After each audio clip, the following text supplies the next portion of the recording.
أعزائي المتابعين، أهلا وسهلا بيكم في حلقة جديدة من برنامج ما قبل الجريمة. معاكم يوسف صلاح الدين المحامي، والنهارده هنتكلم عن جريمة البلاغ الكاذب والفرق بينها وبين جريمة إزعاج السلطات.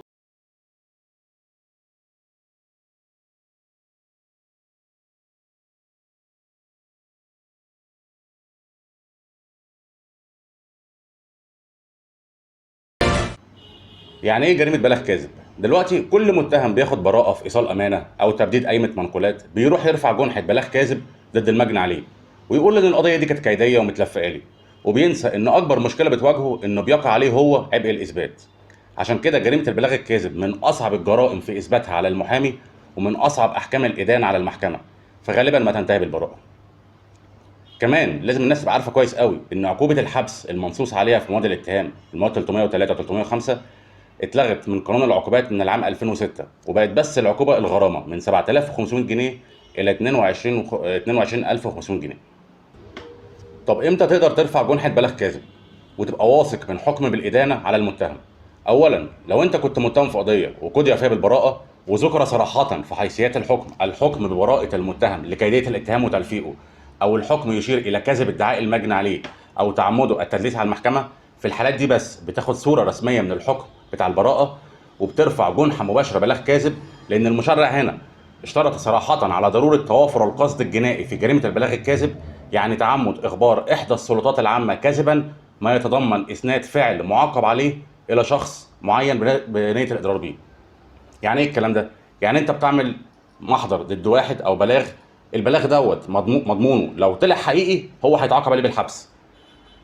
ده الهدف من جنحة البلاغ الكاذب، ان انت مش هتبلى عليه بحاجه مش معاقب عليها قانونا. علشان كده في مشروع تعديل حاليا في مجلس الشعب انه يعاقب المبلغ كذبا على العقوبه اللي كان بيتبلى بيها على غيره. يعني لو واحد ادعى على التاني جريمه سرقه واتثبت ان البلاغ ده كاذب، المبلغ ما يتعاقبش على عقوبه البلاغ الكاذب، يتعاقب على عقوبه السرقه اللي هو كان بيتبلى بيها على واحد تاني. طبعا ده لم ينص عليه صراحه، ده لسه مشروع تعديل في مجلس الشعب. وعلة التجريم هنا اللي نص عليها المشرع هي عقاب كل من تسول له نفسه استغلال حق الإبلاغ للسلطات العامة وإساءة استخدامه لهذا الحق على نحو يجعله من ناحية التعرض للأفراد بالطعن في شرفهم واعتبارهم، ومن ناحية أخرى حماية السلطات الإدارية والقضائية من إقحامها في بلاغات كيدية وتعطيل سبيل العدالة. فلا يشترط للعقاب في جريمة البلاغ الكاذب أن يكون كل ما جاء في البلاغ كاذبا من وقائع، بل يكفي بس أن تكون إحدى هذه الوقائع قد مسخت كلها أو بعضها مسخا من شأنه الإيقاع بالمبلغ ضده وإدانته. فلا يكفي لتوافر القصد الجنائي في جريمة البلاغ الكاذب أن يكون الجاني عالما بكذب الوقائع التي بلغ عنها، بل يجب أن يكون قد أقدم على تقديم البلاغ قاصد الإضرار بمن بلغ في حقه. عشان كده المشرع اشترط ضرورة توافر القصد الجنائي في جريمة البلاغ الكاذب، وهو أن يكون المبلغ قد أقدم على التبليغ بسوء قصد مع علمه بأن الوقائع التي بلغ عنها مكذوبة، وأن الشخص المبلغ في حقه بريء مما نسب إليه، وأن يكون ذلك بنية الإضرار بالمبلغ ضده. ويكفي أن يكون المبلغ قد أدلى ببلاغه شفاهة أثناء التحقيق معه أو كتابته. أما عن تقادم دعوى البلاغ الكاذب، فسقوط الحق في إقامة الدعوى يبدأ من اليوم التالي للإبلاغ الكاذب، ويوقف سريان هذا التقادم إذا أوقف نظر دعوى البلاغ الكاذب لقيام دعوى بشأن صحة الواقعة موضوع البلاغ، ويستمر وقف التقادم خلال مدة الإيقاف، ولا تنطبق جريمة البلاغ الكاذب إلا على البلاغات التي تقدم إلى الحكام القضائيين أو الإداريين، ومن ثم يجب ذكر الجهة التي قدم إليها البلاغ الكاذب في الحكم.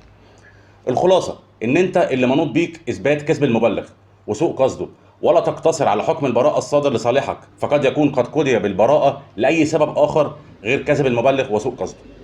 أما عن جريمة إزعاج السلطات فتتطلب نفس الشروط والأركان المادية والمعنوية التي تتطلبها جريمة البلاغ الكاذب، بس هنا لا يقيمها إلا إحدى السلطات التي تم إزعاجها كذبا وعن قصد، ويعاقب في هذه الحالة طبقا لنص المادة 135 من قانون العقوبات، واللي بتقضي بالحبس أو الغرامة.